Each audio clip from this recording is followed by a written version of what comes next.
TTC, കേട്ടറ്റ് തുടങ്ങിയ എക്സാമുകൾക്ക് prepare ചെയ്യുന്ന കുട്ടികൾക്ക് ഉപയോഗപ്രദമായ ഒരു ഓഡിയോ ക്ലാസ്സാണ് ഇന്ന് ഇവിടെ അവതരിപ്പിക്കുന്നത്. പഠനത്തിലെ വൈജ്ഞാനിക സമീപനത്തിൻ്റെ ശക്തനായ വക്താവ് എന്നറിയപ്പെടുന്നത് പിയാഷെയാണ്. ഓർക്കുക, കൊഗ്നിറ്റീവ് തിയറീസ് ആരുടേതാണ്? പിയാഷെ. ജെനറ്റിക് എപ്പിസ്റ്റമോളജി എന്ന് തൻ്റെ സിദ്ധാന്തങ്ങളെ പൊതുവെ വിശേഷിപ്പിച്ചതും പിയാഷെയാണ്.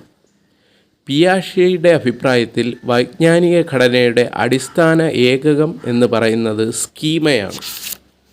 പിയാഷെ എഴുതിയ പ്രശസ്തമായ ബുക്കാണ് the psychology of the child.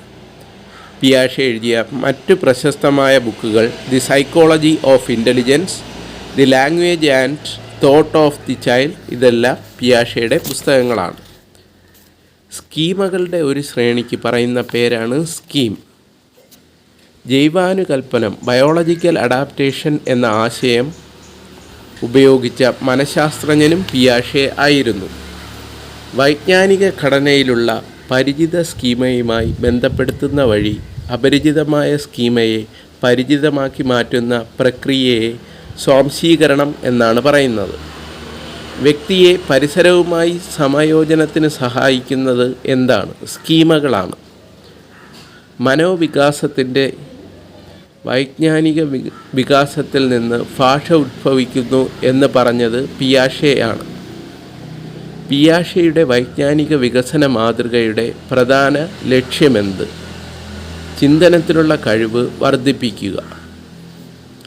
മനോവികാസത്തിൻ്റെ അവസാന ഘട്ടമേതാണ്?